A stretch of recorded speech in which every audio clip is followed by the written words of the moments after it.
El Señor esté con vosotros. Proclamación del Santo Evangelio según San Juan.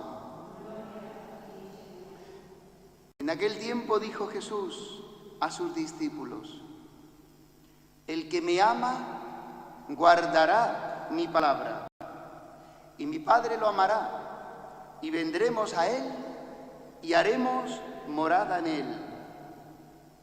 El que no me ama no guarda mis palabras, y la palabra que estáis oyendo no es mía, sino del Padre que me envió. Os he hablado de esto ahora que estoy a vuestro lado, pero el Paráclito, el Espíritu Santo, que enviará el Padre en mi nombre, será quien os lo enseñe todo y os vaya recordando todo lo que os he dicho. La paz os dejo, mi paz os doy. No os la doy yo como la da el mundo, que no se turbe vuestro corazón, ni se acobarde. Me habéis oído decir: me voy y vuelvo a vuestro lado. Si me amarais, os alegraríais de que vaya al Padre, porque el Padre es mayor que yo. Os lo he dicho ahora antes de que suceda, para que cuando suceda creáis. Palabra del Señor.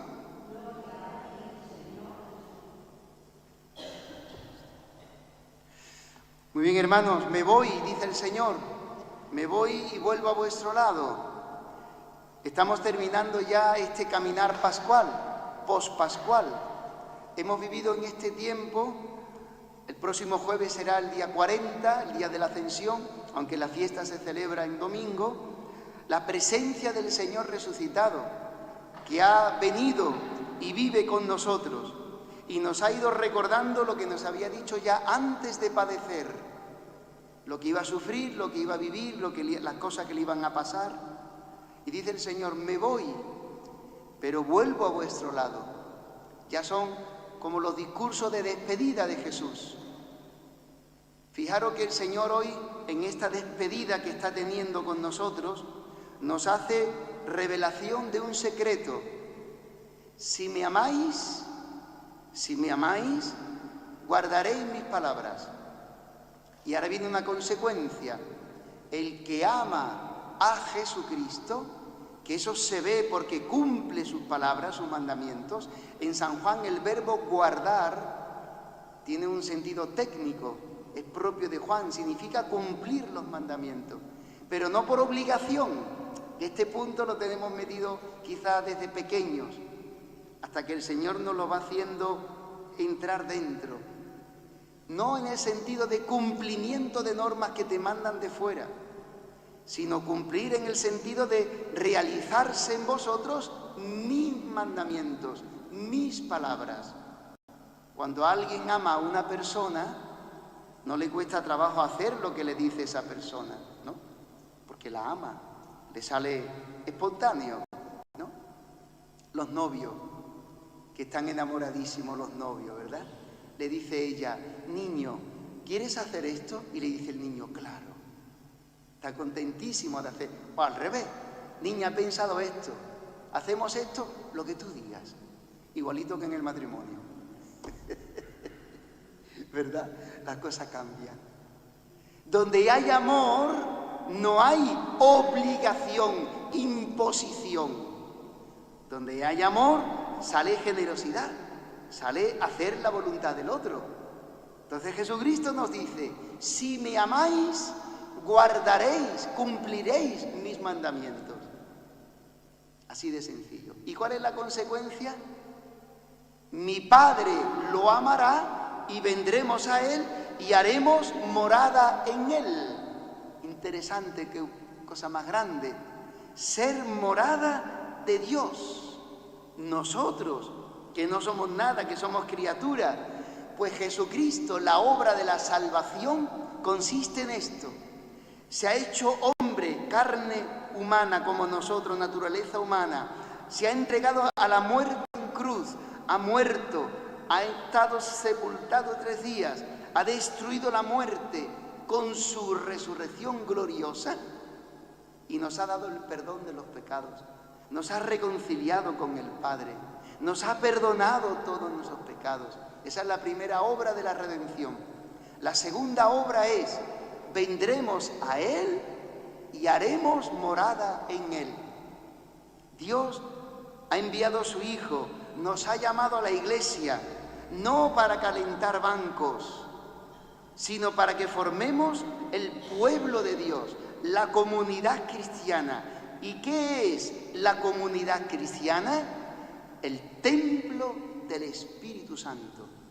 Dios quiere venir a vivir en medio de nosotros y dentro de nosotros, y lo puede hacer y lo quiere hacer por medio de su Espíritu. Por eso Jesucristo nos ha dicho hoy: me voy. Y los apóstoles se quedaron tristes. Dice: pero volveré a veros. Es este tiempo hasta la ascensión. Pero este tiempo es para decirnos: os enviaré la promesa de mi Padre. Yo estoy con vosotros, pero subo al Padre mío y al Padre vuestro. Porque si no subo al Padre, no terminaré la obra de la salvación, que es enviar el Espíritu sobre toda carne, formar vosotros, mi pueblo, mi cuerpo, el templo de Dios donde Dios vive. No es un edificio de paredes y de ladrillos. No son necesarios los edificios para reunirnos, pero podríamos estar en el campo, en los pinos, y juntos, celebrando la Eucaristía, seguimos siendo la presencia de Dios en la tierra, la comunidad cristiana reunida en su nombre, y celebrar los sacramentos, etc. Ser templo de Dios, dice San Pablo. ¿No sabéis que sois templo de Dios y que el Espíritu Santo habita en vosotros? ¿No lo sabéis?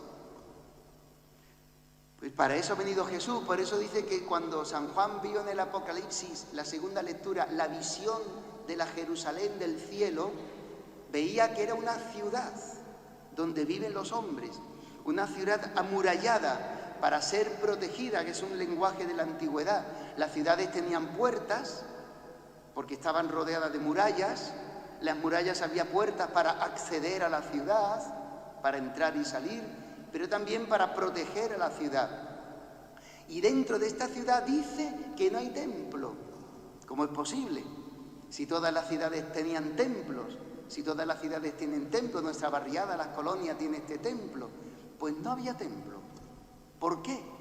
Y dice: porque el templo es Dios y el Cordero. Dios y el Cordero es el templo. ¿Y dónde vive Dios y el Cordero? ¿Cuál es el templo donde habita Dios, donde ha dicho: pondré mi morada en medio de los hombres? La comunidad cristiana, nosotros, el pueblo de Dios, somos el templo. Fijaros qué cosa más gorda, ¿eh? Por eso, ¿cómo no participar? ¿Cómo no venir al encuentro con el Señor en la comunidad cristiana? Los domingos, la Eucaristía, los sacramentos, ¿cómo dejar de lado el encuentro con el Señor? Pues sucede muchas veces, y la mayoría de las veces por equivocaciones, por errores, por ideas equivocadas en la Iglesia, que vivimos en el mundo, mas no somos de este mundo, somos ciudadanos del cielo. No es difícil, es más bien muy fácil que entre el espíritu del mundo. De hecho, en la Iglesia ha entrado el espíritu del mundo tantas veces y sigue entrando. Son las herejías, son las falsas visiones de la fe, equivocadas, errores de la fe. Por ejemplo, estamos celebrando en este mes el 1700 aniversario, hace 1700 años, que en una ciudad de Turquía, Asia Menor entonces, que se llamaba Nicea, el obispo de entonces de Córdoba, el obispo Osio, presidió el concilio de Nicea, el primer concilio cristológico, el primer concilio ecuménico, en el 325, hace 1700 años. El Papa León, ya el Papa Francisco quería ir, El Papa León XIV va a ir a Turquía a celebrar este concilio porque es importantísimo, porque había una herejía que decía que Jesucristo era verdadero hombre, pero no era Dios verdadero. Eso es una mentira, eso es un error, eso no es verdad. Esa herejía se llama arrianismo, o también tiene otras derivadas, subordinacionismo, adopcionismo, etc. Arrianismo dice que Jesucristo no es verdadero Dios. ¿Qué confesó la fe de Nicea? Si no es verdadero Dios, la Virgen María no es madre de Dios, porque es la madre de un hombre. Y como en la fe todo está encadenado, pues todo se desmorona, todo se estropea. De un aspecto de la fe, todo se desmorona si no es verdadero, si está equivocado. Pues confesó el concilio de Nicea, verdadero Dios y verdadero hombre, y la Virgen María es Theotokos, la madre de Dios. Pues en la Iglesia ha entrado, decía el Papa Pablo VI, después del Concilio Vaticano II, el humo de Satanás, que es el modernismo que estamos viviendo, que eso ya se superó a principios del siglo XX, pero que ha entrado de un modo nuevo, este modernismo que hace creer que para creer en Dios no hace falta Cristo, no hace falta la Iglesia, es como una fe descarnada, desencarnada, porque Dios ha hecho carne. En la Iglesia primitiva hemos visto en la primera lectura que había unos errores en los cristianos que eran judíos que se hicieron cristianos, que decían que para salvarse hay que hacerse judío. Y dice San Pablo con un cabreo que le entró, pero ¿cómo que hay que hacerse judío? Si Jesucristo no ha dicho que hay que hacerse judío, ¿quién se ha inventado eso? Eso no está en la fe. Y resolvieron con los apóstoles, con Pedro, que es el Papa, y el Colegio de los Apóstoles, determinar lo siguiente: la fe y la salvación viene de creer en Jesucristo. En Él estamos todos salvados, Él que ha muerto y ha resucitado. Todo lo demás está superado, pero es verdad que para vivir la fe hay que dejar ciertas formas de vivir en pecado. Y decía San Pablo también en esta carta de San Pedro, que se abstengan de los ídolos, de comer sangre y de vivir de un modo en pecado, en relaciones en pecado, lo que decimos nosotros. Pues mira, esa persona vive en pecado. Pues dice San Pablo que para vivir la fe hay que cambiar de forma de vivir. Si no, no caminas en la fe y en la salvación. Bueno, pues el Espíritu Santo que lleva a la Iglesia, que vive en la Iglesia, es la que hemos visto en estos días cómo lleva a la Iglesia y cómo va eligiendo personas. Ahora el Papa León XIV. Y él nos va a ayudar, por eso hay que pedir mucho por él, porque en la Iglesia hay muchos errores, hay gente que está en la Iglesia y está con ideas muy equivocadas. Y necesitamos que el Papa nos ayude a centrar nuestra vida en la verdad revelada que es Jesucristo. Pues démosle gracias al Señor porque quiere vivir en nosotros, porque quiere mandar el Espíritu Santo para que formemos la comunidad cristiana y Él sea el que lleve la Iglesia, y porque no nos deja solos.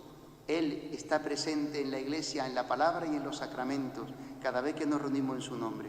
Que podamos vivir esta alegría. Hoy aquí está el Señor con nosotros, que podamos llevarnos su presencia, porque el Señor no vive en nosotros por sentimientos, sino por presencia. Hay gente que siente que Dios vive en ella, en esa persona, y después no se habla con la vecina, después roba, después...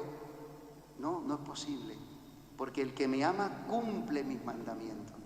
Que el Señor nos ayude a amarle para cumplir sus mandamientos. Amén.